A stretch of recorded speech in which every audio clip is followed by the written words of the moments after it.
కోట్లు వాళ్ళకు బకాయిలు, జీతాలు పెంచేది లేదు. మరోవైపున వాళ్ళ జీతాలతో వాళ్ళ అకౌంట్తో వీళ్ళు గేమ్ ఆడుతున్నారు.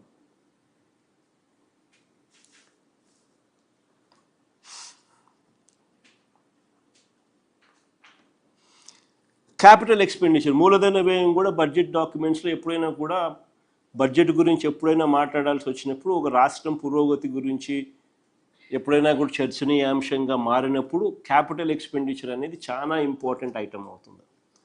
ఒక రాష్ట్రము మూలధన వ్యయం కింద ఎంత ఖర్చు పెడతా ఉన్నారు అని.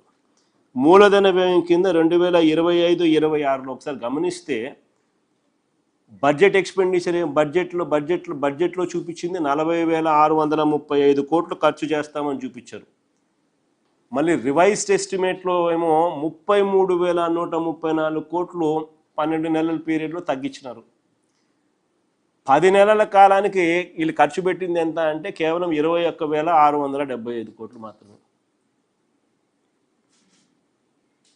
పోనీ దాని ముందు సంవత్సరం వీళ్ళు క్యాపిటల్ ఎక్స్పెండిచర్కి సంబంధించి, మూలధన వ్యయానికి సంబంధించి వీళ్ళు ఏ రకంగా వీళ్ళ పనితీరు ఉందనంటే 2024-25లో బడ్జెట్లో 32,712 కోట్లు ఖర్చు పెడతామని చెప్పి రివైజ్డ్ ఎస్టిమేట్లో దాన్ని 24,072 కోట్లకు తగ్గించి చివరికి వాళ్ళు ఎంత ఖర్చు చేసినారు అని అంటే, రివైజ్డ్ ఎస్టిమేట్లు 2 నెలల్లో, ఈ 2 నెలల్లో సంబంధించి కూడా తప్పుడు నెంబర్లు చెబుతూ అది ఎక్కువ చూపించి చివరికి వాళ్ళ అకౌంట్స్ చివరికి సంవత్సరం ముగిసేసరికి అకౌంట్ తేలేసరికి కేవలం 16,141 కోట్లు ఖర్చు పెట్టారు. అది 24-25లో.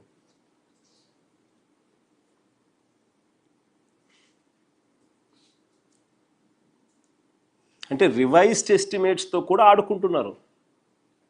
2 నెలల్లో సంబంధించి మాత్రమే నువ్వు ప్రొజెక్షన్ చేస్తున్నావు, దాంట్లో కూడా నువ్వు కావాలని ఆడుకుంటా ఉన్నావు. స్టేట్స్ ఓన్ రెవెన్యూస్ ప్రొజెక్ట్ చేసే విషయం అయితేనేమి, క్యాపిటల్ ఎక్స్పెండిచర్లో నువ్వు ఖర్చు పెట్టే విషయం అయితేనేమి, అన్ని విషయాలలోనూ తేటతెల్లంగా కనిపిస్తూ ఉంది. బడ్జెట్ ఏంది, రివైజ్ ఎస్టిమేట్ ఏంది, చివరికి నువ్వు యాక్చువల్గా ఖర్చు పెట్టింది ఏంది, ప్రతి ఐటెంలోనూ నీకు ఇదే కనిపిస్తూ ఉంది. మోసం మోసం మోసం మోసం మోసం మెజారిటీ ఆఫ్ ది ఐటమ్స్లో. చివరికి 2026-27లో ఏకంగా ఈ ఆర్థిక సంవత్సరంలో 48,097 కోట్లు క్యాపిటల్ ఎక్స్పెండిచర్ ఖర్చు పెడతామని చెప్తున్నారు.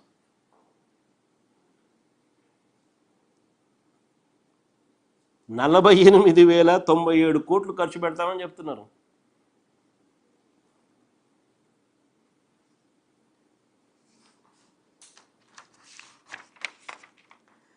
చంద్రబాబు ఎన్నికలకు ముందు ఇచ్చిన బిల్డప్ ఏమిటి అని అంటే, తాను సీనియర్నని, సంపద సృష్టిస్తానని, అప్పుల మీద ఆధారపడే పరిస్థితి రాకుండా చేస్తానని కబుర్లు చెప్పాడు. ఇవాళ పరిస్థితి ఏంటి అని అంటే, గతంలో ఎప్పుడూ లేని విధంగా అప్పులు చేస్తూ ఉన్నాడు. ఆల్ టైమ్ రికార్డ్స్ అన్నీ బద్దలు కొడతా ఉన్నాడు. కానీ ప్రజలకు స్కీములు లేవు. ఎలాంటి స్కీములు లేవు. ఉన్న స్కీములన్నీ రద్దు. సూపర్ 6లు, సూపర్ 7లు మోసాలు. ఉన్నదంతా కూడా, ఈ చేసిన అప్పంతా కూడా ఎక్కడికి పోతుంది అని అంటే, దోచుకో, పంచుకో, తినుకో.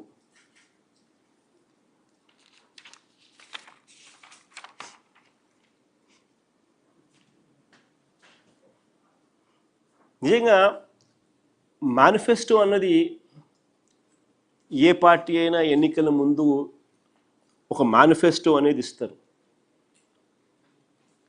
ఆ మేనిఫెస్టో అనేది రాజకీయ పార్టీలు మేనిఫెస్టోల ద్వారా నిజంగా మా హయాంలో మొట్టమొదటిసారిగా ఒక రిఫార్మ్ తీసుకొచ్చినాం. మేనిఫెస్టో ద్వారా ప్రజలకిచ్చే హామీలు నీటి మీద రాతలు కాకూడదని, అవి మోసాలుగా మిగిలిపోకూడదని, మాట ఇస్తే ఆ మాట మీద నిలబడి ఉండాలని,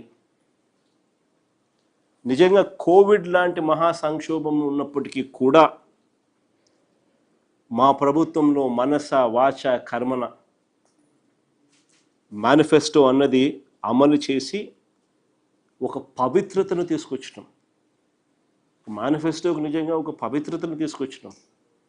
ఏకంగా 99% హామీలు నెరవేర్చి ప్రజల దగ్గరికి గర్వంగా చిక్కటి చిరునవ్వుతో వెళ్ళగలిగే పరిస్థితి ఒక రాజకీయ పార్టీకి తీసుకొచ్చింది ఒక మా హయాంలోనే. అలాంటి చిత్తశుద్ధి మేము చూపిస్తే మేనిఫెస్టో అనే పదానికి అర్థం చెబుతూ, చంద్రబాబు నాయుడు గారు తన మేనిఫెస్టోకి ఇచ్చిన విలువ ఏంటో తెలుసా? ఇంతకుముందు ఆయన పెట్టిన 2 బడ్జెట్లు చూసినా, ఇప్పుడు ఆయన పెడతా ఉన్న 3వ బడ్జెట్ చూసినా, మేనిఫెస్టో అంటే తనకి ఎప్పటికీ కూడా ఒక చిత్తు కాగితమే.